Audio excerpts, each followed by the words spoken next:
All right, welcome to the Ed Carberry Show. I'm Ramon Scott, and I'm joined by Dave Dickens of EastCountySports.com, and of course, winning head coach from the game last week, the double overtime win over Fullerton, Coach Ed Carberry. Dave, you asked him in a post-game interview if it was one of his, maybe top 10 or top 5, maybe regular season wins of all time, and we'll ask Coach maybe in just a moment to clarify how big a win this was for Southwestern, Dave. Absolutely, and I definitely want to get into the happier times. But there's a great coach, and there were plenty of happy moments for this longtime coach.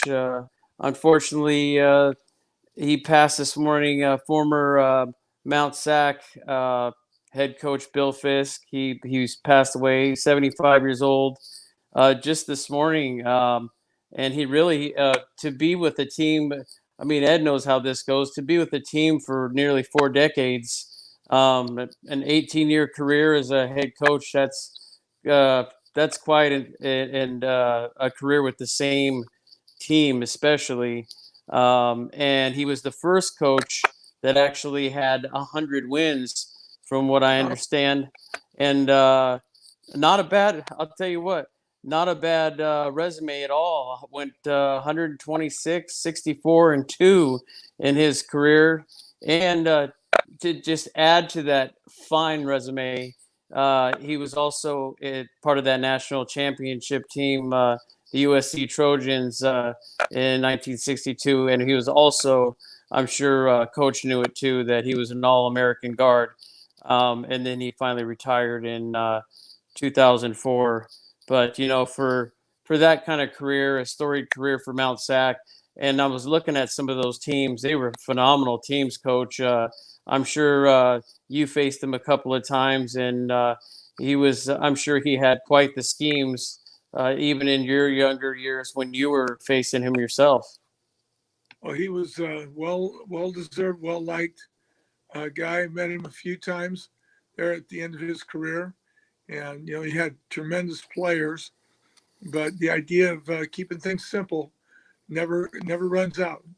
And he was, as I say, the people that he was around liked him a lot, and he's a legend that will be missed. Yeah, I mean, and then I mean, that's really something. I think even at community college, wouldn't you agree, to be close to 20 years with the same squad? I mean, you don't see that too often these days. No, and you're not going to. I don't think. It's real hard at the high school level. For people get driven out by the pressures of recruiting and all the other things that go on now at the high school level. And the community college, you get in there and you bring the right people together, and you have a great connection of students. That area, I think Mount Sac now has, I want to say, 52,000 students that go to school there. Southwestern is 27,000. There's a lot of people to choose from up in that area, and they had a lot of students that were driving right past one school to get to Mount Sac, and that says a lot about their program, that they were able to reach out and fit that many people. Absolutely, and I just wanted to touch on it because it was from our nearby school. I mean, the only other coach besides yourself I can remember long-time career, whether he was a defensive coordinator or head coach, is Dave Jordan. Was another one that boy, he lived at Grossmont. He lived at Grossmont for several years. Oh yeah, and totally. did wonderful things with that program as well. What he did best was get kids out, get them out to universities that are going to change lives when you do that. And his big emphasis was, they wanted to win, but the standard, it's kind of interesting, the standard of being eligible to move on was lower back then, really until probably the late 2000s, where with a GPA and all the other classes and whatnot you had to take. Before, if you could balance a checkbook, you could go to Stanford. But nevertheless, not everybody was still doing that, and that was something I found of Dave. Every time I met with him, was totally committed to getting guys out and always kept great track of exactly who had gotten out on his watch. It's just good to. I mean, it's a sad thing to hear these great coaches pass, but the legacy that they leave behind is just phenomenal for their families and for some of the kids that end up attending their programs. And I think it really stands out when people still years later when kids are making a choice of where they're going to go. And I'm sure uh, uh, when you're 120, Ed, I'm sure they'll think the same thing of yourself over there at Well, Southwestern. you But start saying he passed away at 75, and I'm looking around at 65. So you think, okay, is this the fourth quarter or what? Well, Coach Fisk had 126 career wins. Coach, we know that you're only a couple dozen away from him now. He's a Hall of Famer. Of course, he won that national title in '97. Dave, thanks yeah. for giving us an update on Mr. Fisk today, and Coach sharing your feelings on that. And yeah, I mean that's how legacies are built. Dave and Coach Ed are on big victories, such as the one last Saturday night, Dave, in Fullerton. And Coach has had to refocus his team a little bit after that big one. The way they knocked off Fullerton in double overtime. No problem with the defense, Coach. We'll talk to you about that too in just a second. I mean, those guys had to be winded and shocked and everything when they got that onside kick back, but it was Josh Owen hitting Terry Wright in double overtime, giving the 33-30 victory to Southwestern, really preventing a heartbreaking loss, Coach. In command the whole way, 2-touchdown lead late. They get a touchdown with 3.5 minutes to go, get an onside kick, end up tying the game. And, well, if anything, you could say, hey, we got tired, whatever. It was resiliency, Coach, resiliency that did it. I don't think it was kind of funny, the onside kick. I went over to the kickoff huddle and I said, are you guys ready to go for that? Yeah. And they go, oh, yeah. And our special teams coach, Coach Logan, had just finished talking to him about that. And, it's one thing to talk about it, and it's another thing to grab the ball. And that ball uniquely bounces, doesn't it? You never know where it's going to go. We, in retrospect, we would have had 30 guys up there within 10 yards of the ball if legal to try to make that play. The big play, obviously that was a big play. Their fake punt where we got them just short of the first down was a huge play in the game also. Coach, do you think that all of this stuff that came up in last year and kind of trickled down into this year, do you think that this possibly had an effect on the squad? I mean, they're usually dominant by the time that they would go to play you or somebody from your conference. What do you think about that? You think that had a somewhat of an effect on the squad because of that when they?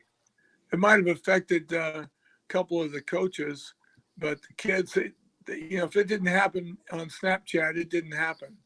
They could care less what happened a year ago. There's very little, typically like a guy like Frank Foster, who was a Valhalla quarterback a few years ago and came and played for us for 2 years. He said, Coach, in my first year, it was all about, hey, I got to get out of here. I got to get out. And my second year was, hey, I want to win. And so it takes that year really for them, because most of the time they go, well, where's San Bernardino? San Bernardino Valley or College of the Desert. We're getting on the bus and going, where? And that's like 90% of the players. When I asked our team earlier in the year, how many guys, this is your first college game, 90% of them raised their hand.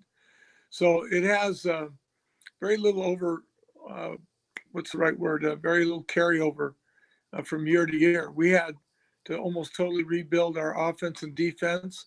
You try to spend a little time. We always put in the scouting report, we put this last week's scores in Northern California and Southern California, so they'll get a little bit of a feel that we're not in a vacuum.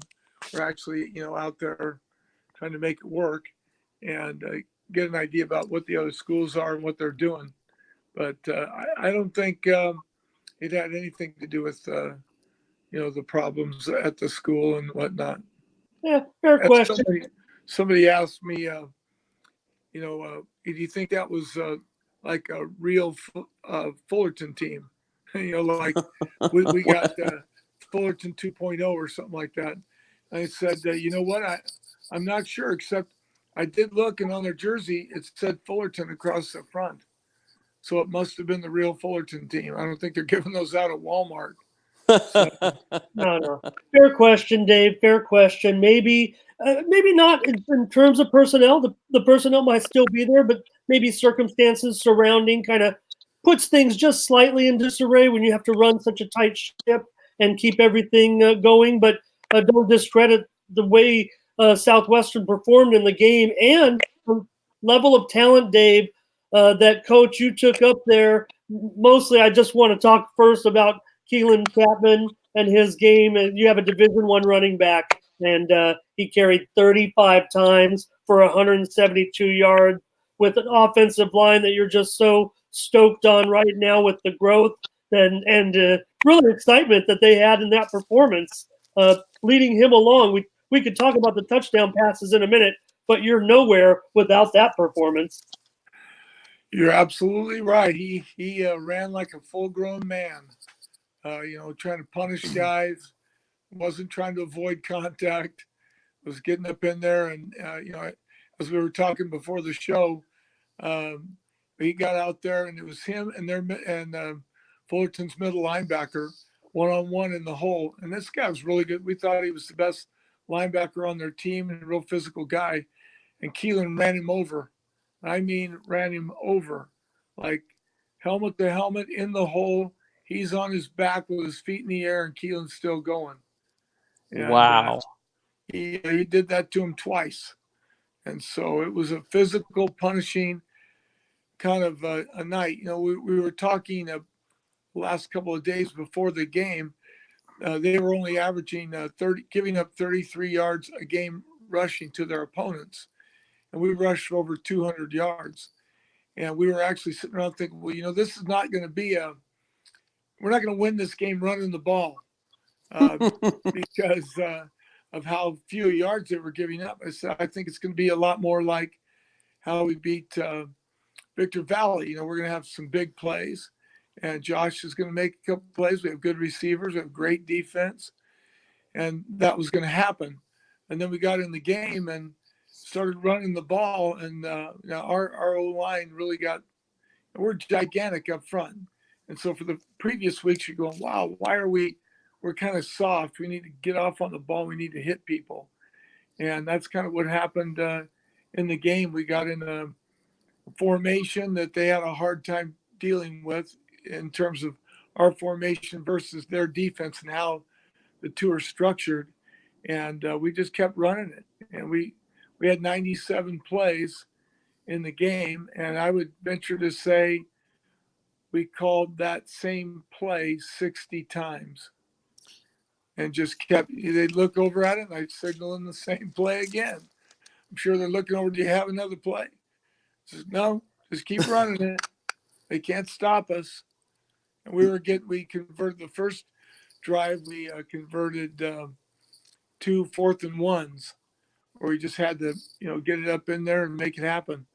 And he was the guy that the team kind of fed off of for sure. That he was dynamic and was finally everything we were hoping him would be. He kind of turned a corner for himself. He hadn't played for a while. He had gone to Oregon, and things didn't work out quite the way he wanted him to there, so he left. And we were fortunate enough to get him on our team, and he is a full-grown man out there. He squats. We did a three rep squat max of 500 pounds. He did it 500 pounds 3 times. So it's about 580, maybe close to 600 pounds in the summer. And there was no pause on the way up. He hit the bottom and went straight up. So he's super physical. And, he's got beat up a lot like everybody. But, that's what happens when you play a physical football game. Guys get nicked up and you have a few days, you get better, and you go out and do it again. No, Coach, I'm looking at, and I think every coach would look at this as two of the key stats that I think really stand out to me and ultimately won the game. We can talk about all, and there are plenty of players and individual accomplishments, but I'm looking number one. You won the turnover battle. You had Fullerton. You had him turn over the ball twice, and biggest thing, you had the ball for what was it, 53 minutes as opposed to their 21. So with you holding the ball, thus running the ball as many times as you did, and win the turnover battle, that pretty much, wouldn't you say that equals a recipe for a W? That will get you a lot of wins and a second contract at the big schools. Yeah, you're definitely right. Having the ball, if we have the ball, they can't score, and so we really stepped up and did a great job in that regard. Josh was aggressive, and we needed to be. If you're gonna, it's like the old heavyweight fights. They don't have them anymore. Now you're in a cage and everything, but in the big fights, you get out there and you go, all right. I'm fighting the champ. Well, I'm not going to beat the champ with some little jabs and a counter punch that all score out to be 101 or whatever on some scorer's table. If you're going to try to knock out, the big dog and the 2 years ago the state champion, then you have to go in there and you have to knock them out. You can't outpoint them, and that's really one of the things that there at the end of the second overtime. There was a time you get one timeout, and Josh and I were sitting there talking. He said, do you want me just to be conservative, run the ball, and that kind of stuff? And I said, nope. We got to go. We got to go all out. We can't win this game with taking caution. We have to be bold and daring, and we have to go make things happen, make the win happen, not wait for it to happen. And you did that on the defense too. I mean, shutting down two of their key players as far as the rushing game. Almost, a very anemic 52 yards from Brandon Rankins, holding him down. I mean, looks like he didn't go very far at all, and you were really stacking it up. And then also their quarterback too, only 121 yards passing. Quinn usually is doubling that, so you really did your homework as far as stopping those two and really stopping the offense, period. Our defensive coaches, especially Coach Menares, the defensive coordinator, junior, he does a great job. They break you down every which way but loose. They know if you coughed and blew your nose with your right hand or your left hand. I mean, right there, they're on it. And they do a great job of transferring that information. A lot of coaches can get all the stats they want, put all kinds of things together, but they don't know how to get them across to the actual players. I think that's one of his strong suits, and then how he leads our defensive staff in that direction, and that's been a real plus. I mean, he does a phenomenal job. And would you say, Coach, that this was probably, it's real interesting. It was probably, you're looking at this early on in the season, is this is going to be one of your toughest games that you're going to play on your schedule all year long. And yet this really is probably the most impressive game that you played all season on all phases. Would you not agree? Oh, absolutely. One of the things in the, how we struggled snapping the ball and all that kind of stuff. Our punting has been really good. Our place kicking has been hurt by inconsistency in the snap. And I believe we solved that today. So that hopefully will all work out well. But having that kicking game, and Clyde Logan is our special teams coordinator, does a great job of getting guys where they're supposed to be and believing in what's going to happen and where they're going to get to. And we use some simple techniques, but they're techniques that are time tested and proven. And if you use them, you're going to have success. The kids have really bought in really well up to what he's chalk talking him on, and that's been a big part for it. But all three phases of the game came to the game to play, and it started raining before the game, which was a little weird. I guess this was their first night game in like 8 years. They've never played a night game there, and so that was a little different. There's a rule. It's kind of an obscure rule that says if the schools are more than 100 miles apart, like for one thing, you could force them to play in the afternoon. Because the old days, Bakersfield would get you in a home game, and it'd be up at Bakersfield, and they tell you, "Oh yeah, the game time's 10 a.m." So you got to get everybody up out of bed and get them to school, get them fed, all that stuff. And so they made a rule that you couldn't do that anymore. At the earliest the game could start was 1:00, and there was a couple other things like that people were trying to take advantage of. And with the rain, and then playing that night game at 7, we've never played a 7:00 game, but it all ended up working out. So.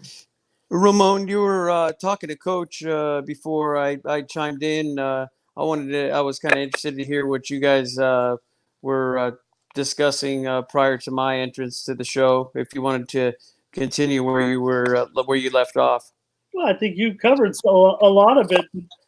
Dave, we had Atoa Fox as our guest last week, and you talked about the turnovers. He actually had a fumble recovery and an interception on back-to-back possessions in the third quarter, right when it really looked like we had really demoralized Fullerton's efforts there at that point. But, Coach, I'll highlight another group. I mean, we've talked about the great running of Chapman, and you talked about the offensive line. Maybe you can shout some of those guys out too.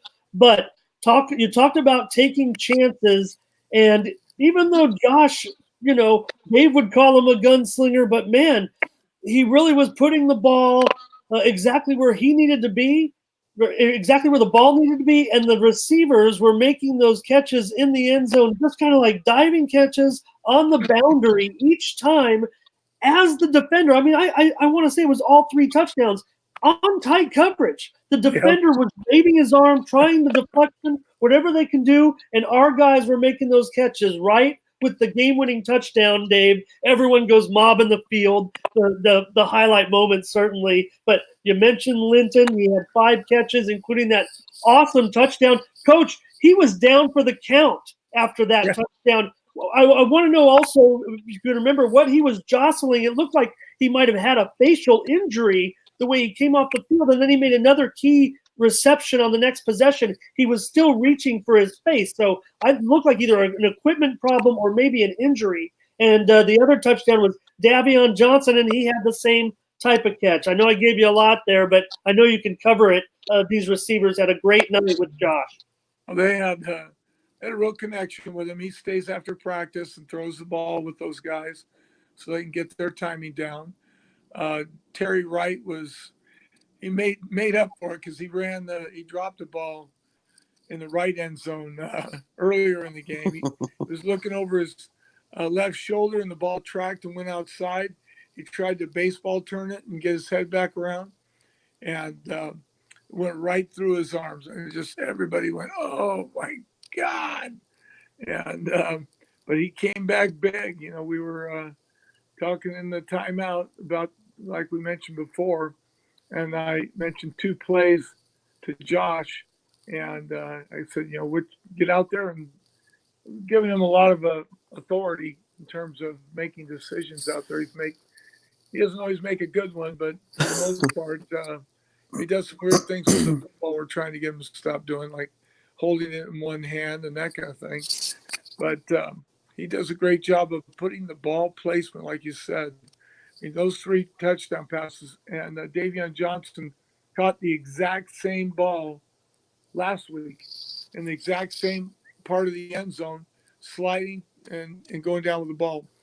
And Davion, he's yet a preferred walk-on at Ohio State out of high school, and he had a full scholarship offer to Iowa State.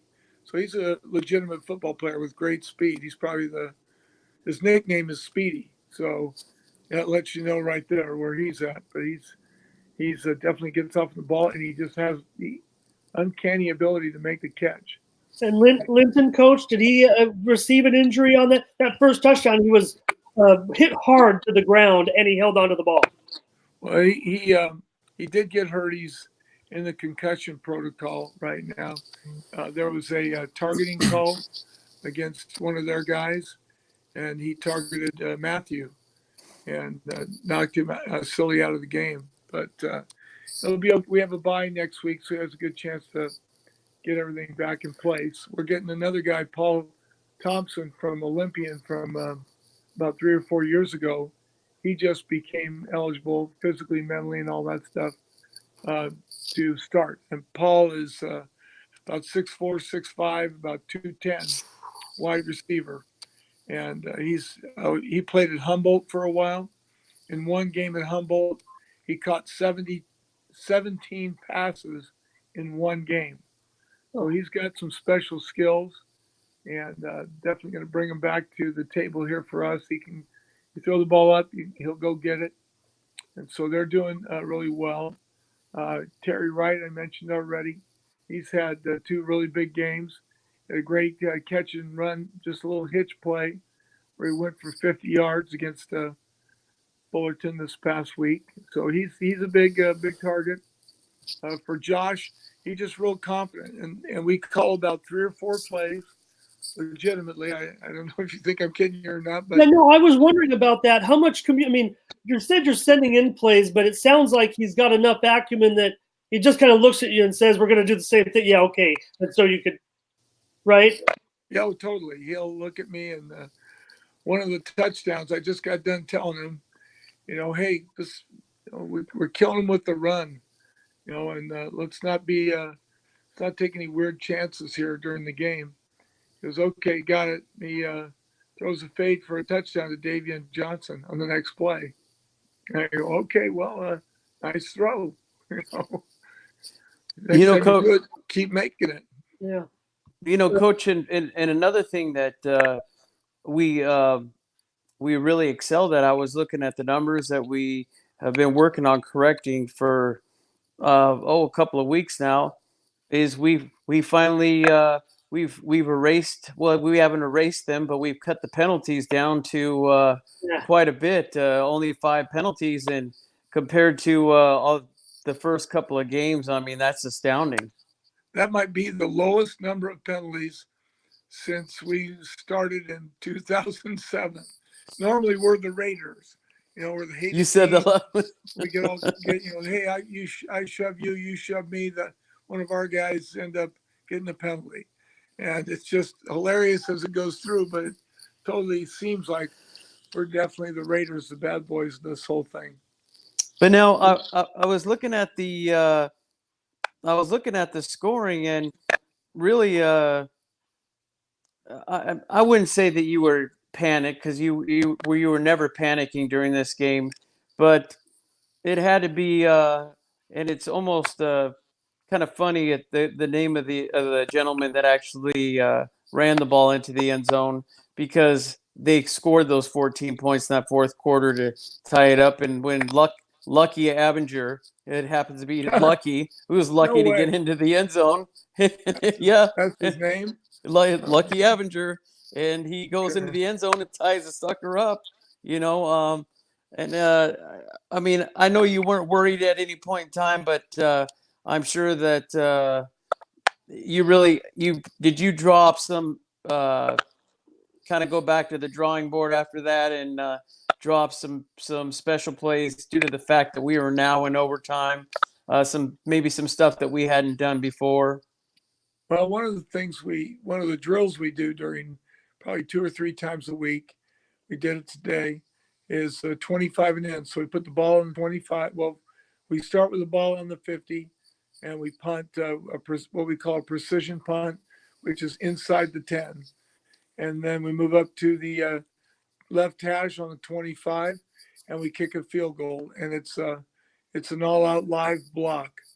And so that guy's under total pressure. And we go to the right hash on the 20, then in the middle on the 15, the middle on the 10, the 5, and the 3 yard line. and then we turn it around and we punt from a tight punt situation on the 1 yard line. And so when the overtime came up, our kids just started yelling, "Hey, it's the 25 and in drill," because the ball starts on the 25. And they Good were call. totally tuned in. And it wasn't a stressful thing. It was like, we haven't done this before. We do it 2 or 3 times a week. And so that made a big difference, I think, in helping them get prepared. Just from a defensive standpoint, our defensive coordinator he told me, "Hey, just give us a chance to make the play," because I was looking at it on 4th down. It was 4th and 8 or something like that, and I thought, my gosh, we haven't been very effective kicking the ball at all year, and so if we might have a better chance to score if we go for it. And so they were out there, and Dionisio Monara, our defense coordinator, goes, "Hey, just give us a chance to, to win the game, or to be a factor in the game." And I said, "Have you been in practice?" Because we can't make a kick. And that was about a 20-yard field goal or 25-yard field goal. And so I said, "All right, fine." And I started yelling. I had no more timeouts, so I couldn't get the offense off the field. We finally got a hold of Josh out there and just took a 5-yard penalty, because when he did make them in practice, that distance wasn't a problem. It was when a low snap or a bad hold or whatever created most of the problems for DJ, our freshman kicker. And so we just took the 5-yard penalty. Everybody in the bleachers was probably going, "What is wrong with that guy?" So we go send the field goal unit out there, and we get a decent snap, and right through them, nice field goal made. And we ended up making the second field goal, and suddenly we were in charge. And then it was down to us, making that last play. We make it, and that was the game over. And so it was pretty exciting. And really, DJ he made 2 critical field goals in a situation where we hadn't made any field goals the entire year. So Now, that was really a super effort by him. now Also, I don't know if you remember. Go ahead, I Coach. always kid him, Justin. I call him McGillicuddy, but it's McGillicott. And he had two great holds on kind of low snaps that he was able to take the ball from an awkward position, Yes, get it all the way back and put it down in time for the kick. And he doesn't get enough credit for it, and we sure can point him out right now. The overtime one specifically, Coach, did it hop? I thought it did, but when I watched the video, one that hit it over his head, right? Yeah, it didn't hop. Okay. It looked like in person, I thought it hopped. And I watched the end of the game the other day, last Sunday, and you could see that he still had to turn to his right, but he made the catch pretty cleanly and got it back around. So that was it. You talk about getting things done. These guys on the team and the coaches, the players, they'll all be 40 years old, sitting at a red light somewhere, and they'll be daydreaming about this game. No doubt about it. And Dave, go ahead, Dave. I just want to say, Coach might not have had any panic, but I sure did. Well, my question was actually for you or for Coach, because I did get a chance to actually look it up and see if it had in fact happened, or when the last time that it did happen. When was the last time that we had defeated Fullerton prior to this time? Your coach has got knows our record on that. Well, we've only played each other 6 times. And that goes back, I think the first game was won by Fullerton in 1962. And so Southwestern has won twice, and Fullerton's won 4 times. I don't know the exact. I know the 2 most recent ones were 1-1 with them. Yeah. And that bus ride home, I bet you, Coach, was one of probably the loudest bus rides home that you've ever had this season, at least, or in quite a while after beating the Fullerton team. I had to stick my earbuds in and turn off the sound. We didn't get back till I want to say about 1:30 in the morning, and then I got home, and then you just can't go right to bed. So my wife and I sat up and talked about what was going on, and I was going to bed at 3:30, and just trying to turn my brain off, because she's there my wife's there all the time. You can see her sideline signaling a touchdown on I do. catch to Davion Johnson. So she's as totally committed to this whole experiment on life here for the last 43 years. Ramon, every time I'm on the sidelines and I'm at Divorce Stadium, I tell you, typically we're probably in the same spot, his wife and I, and if it's talking pregame or talking streaming, if it's talking scouting report on who's playing that day and who to look out for, and it's real interesting. And then of course, who she knows in the sports world knew my dad just as well, and remembers the late night phone calls that he used to have as well. Yeah, it's real nice to, I think, for you and even for myself. It's not typical, and that's not a jab at females at any point, but it's real nice to be able to talk to a female that's so knowledgeable about the game. And you could sit there and talk to her about all of it, and she knows, from A to Z, as far as football is played. And boy, if those boys are not playing where they're supposed to be, or the safety is not where he's supposed to be, she'll even call it out too. You were supposed to be there, and that's why he scored. A couple years ago, Isiah Strayhorn, who he played for us for 2 years, great running back. He's really a phenomenal running back at Eastlake. And his freshman year, he just wasn't out there getting it done. And he was coming off the field. My wife was going, "Hey, where's that Isiah Strayhorn I saw used to play for Eastlake? Where's that guy at? Who is he? Can't be you. You're not him." Just all over him about it. And the next thing you know, he rushes for 900 and some yards for us, and has a great career. The next time I saw him he was running bleachers, trying to get better. So she's fired up. Our daughter's fired up. Our daughter's Megan is definitely, she's committed to everybody winning and giving everything it can. She's been around for all that time and understands what it takes. Your dad would call like on Sunday night at 11 o'clock, and my wife would say, "Bill, why are you calling him here? You know where he's at. He's at the office." And so you wanted to get the real scoop, right? Yeah, exactly. Yeah. But one other thing, it's somewhat off topic, but it's football related. I was talking to Coach before about the time of the show tonight, and he was talking about a date night and where to go, and we're talking about games, and I think Ramon, you'll agree too. I told him the last few with Granite and Steel. The last few games that they played in the last couple of years, have they not been the most exciting games with trick plays, field goals that were made last minute, catches made by Mr. Burton with two defenders on him? I mean, it's been.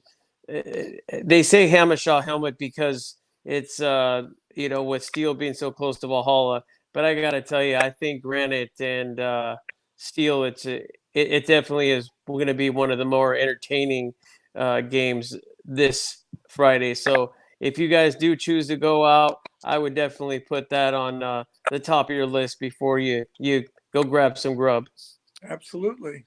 Yeah, he might end up. That's a pretty high level game. Coach would see a lot of talent out there. And that's what I was getting at. Yeah, I don't know. I don't know if they can enjoy a date night because they'll get caught up in watching that game. But I could also say the Monarchs are playing at home and they're going to win one, I think, this week. So that's a possibility too. So what sounds like it was an awesome night, Coach. We don't want to pin you down and put like a top 10. We want you to just tell us right away, where this one ranks, and maybe in regular season. And it's funny because you were talking about how you try to dissuade the players and say, does Fullerton even mean anything to them? I respect what Dave was saying, and you actually would try to say, hey, we're just playing, some other guys in uniforms that happen to say Fullerton, but obviously judging by their excitement at the end of the game after that catch. I mean, they know who Fullerton is, Coach. You can't fool us. Pretty funny. Yeah, we definitely knew who they were. They've been the big dog, and if you want to be the big dog, you got to go beat the big dog. And they've had a great program.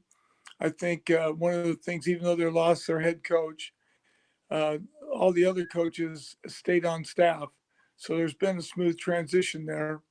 And it was a lot. It meant a lot to beat them. It was certainly in the 13 years that I've been here, it was one of the top wins, certainly top 5. You just think about the statement. It makes a statement about our team this year and how we're going about our business and the kind of intensity and commitment the kids have. And we're excited about that aspect of it. But you're right. Fullerton's, having grown up in the Whittier area up in LA, I always heard about Fullerton College, and they've been one of the top 5 in the state. I don't know how many years in a row now. And to go up there and knock them off was a great statement for us to try to take the next step. Well, Dave, that brings us to take a look at these rankings now. Okay, Fullerton was number 12 going into that game. Southwestern is number 21. Now Southwestern is number 12. I think Fullerton's number 21. Reverse the role. No way. That's funny.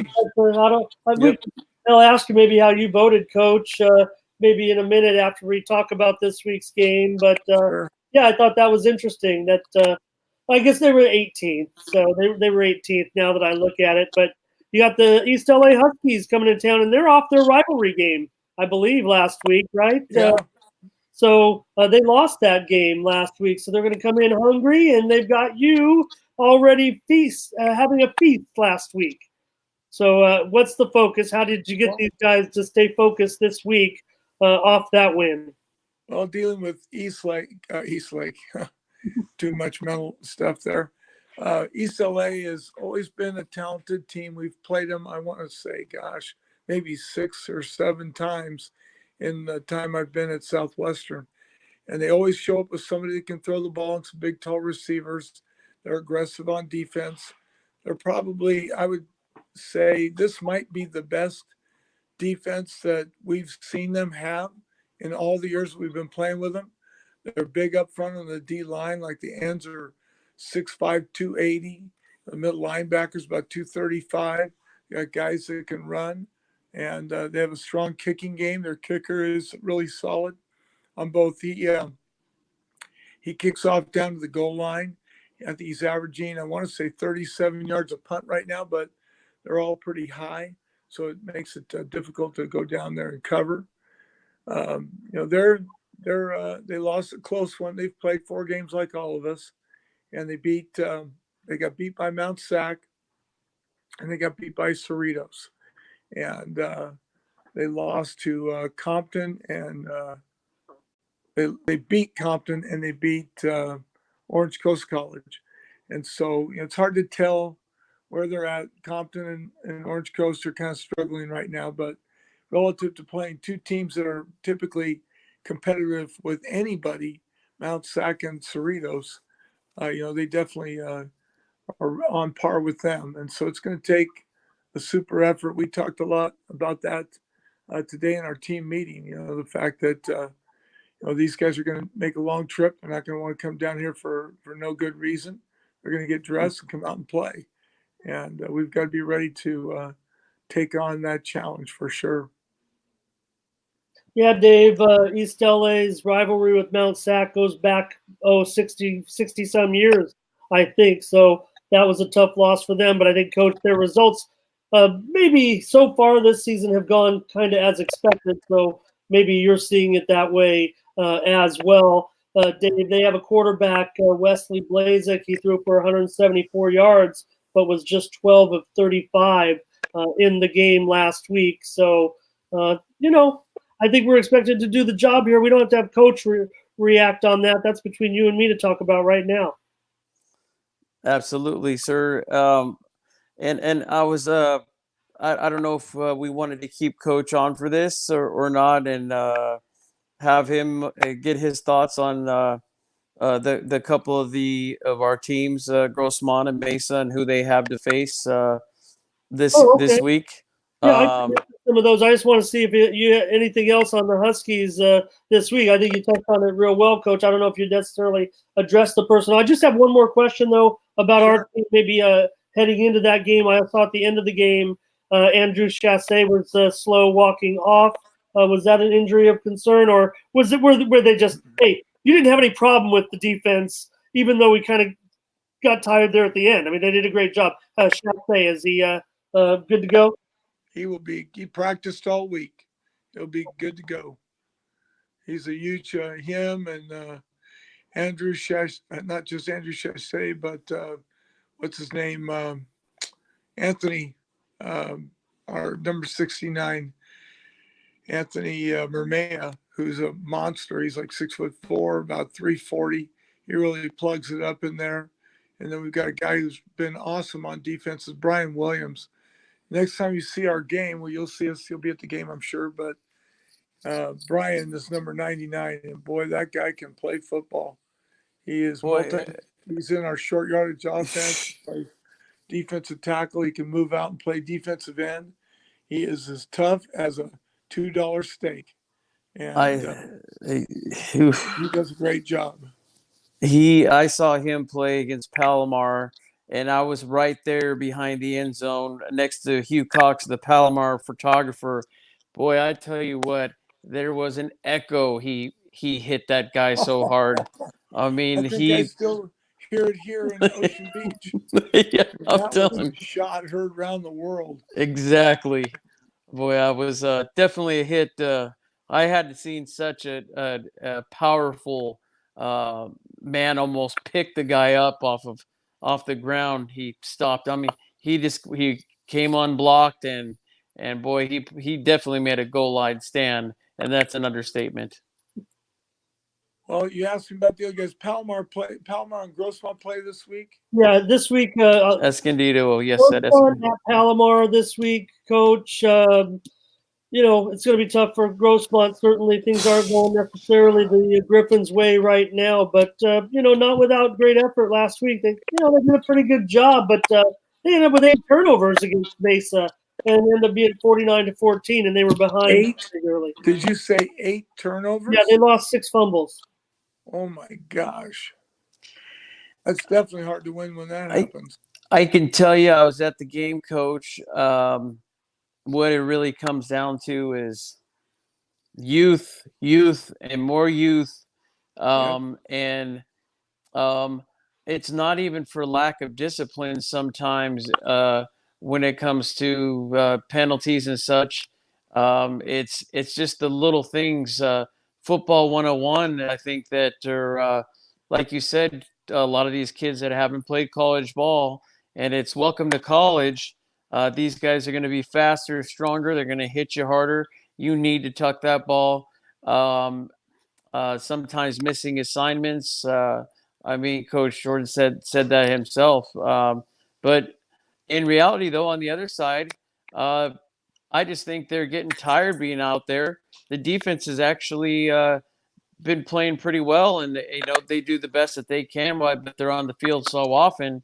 No matter how good you are, you're going to eventually run out of gas when you're constantly going out there. But definitely even some decent special teams out there. I think Grossmont's I think they're maybe a year away from really being a little more competitive. But playing against Palomar, after watching Palomar and the way that they faced you guys, I think a lot of things depend also on the health of their first string quarterback. If he's not ready to go, that might give just a slight edge to the Griffins as far as the defense is concerned. Do we know, Ramon, Yeah. or do you know, So, Coach? last week, Ventura beat Palomar 45-38 in Escondido. Thompson did play. He played well. He passed for over 400 yards, although the Comets ended up losing the game. It was a long road trip for Ventura to come down here and deal Palomar a loss. I'm sure they're going to be ready for Grossmont to come in.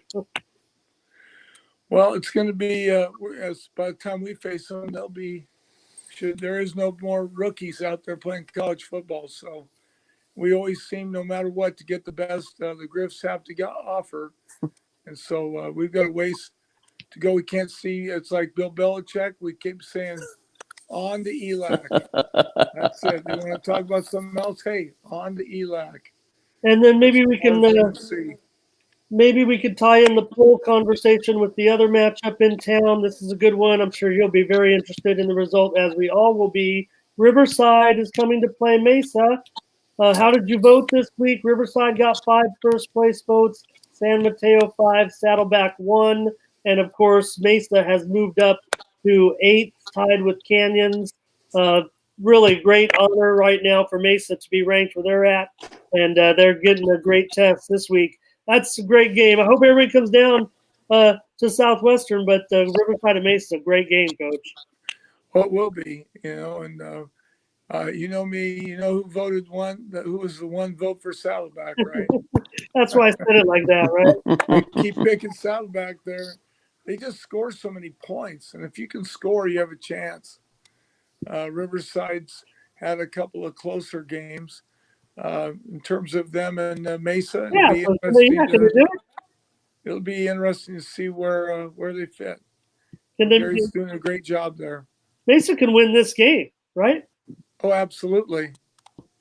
Absolutely. They have the multiplicity, if that's a word. They do everything they do on offense. They run the ball well. They get outside.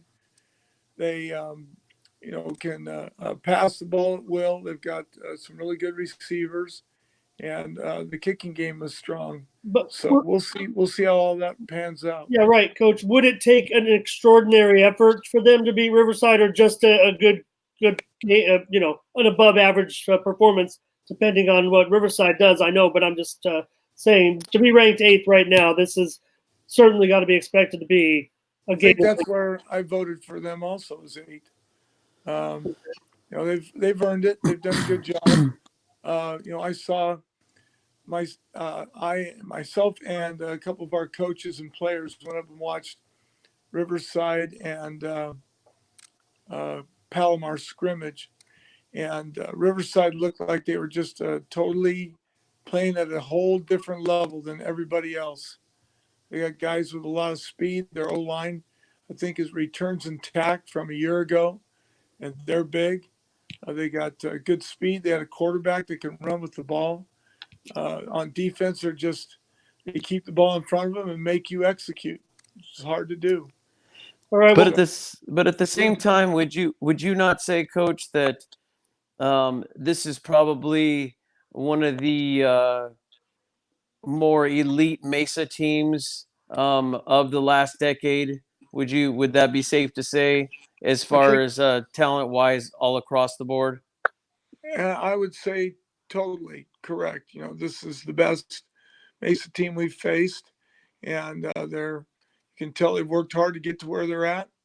And Gary's got them moving in the right direction. This is going to be a tough win. It's kind of our win against Fullerton, was proving you could compete with people at the highest level in the state, and that's what Mesa's going to have to do, whether they win or lose. They need to be able to compete. If you go out there and get beat 48-14, you got to go back and start drawing all over again. Yeah, that's right, Dave. Any team that beats our team, we are going to root for them to beat other teams the rest of the season. Absolutely.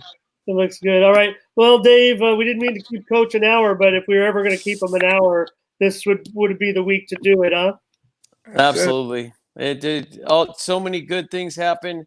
I know it's probably not too many people like to hear about the sorrowful things to start a show, but I just think that people, some people may not have known, and also they want to hear all of the accomplishments that these coaches had made in their lifetime, and I think that's real important to give them their due, just like we did with Tom Sachs a couple of weeks back too. I just think we always want to give the fair due to such talent. Yep, absolutely. Great job on the win, Coach. We're expecting to win this Absolutely. game for sure. After that, we're expecting a bunch of wins, and we won't settle for anything less at this point. All right. Sounds good. Thanks a lot, Coach Ed. Thanks a lot, All right, Dave. guys. The Ed Carberry Show. I'm Ramon Scott. Thank you for joining us. Thank you. Thank you.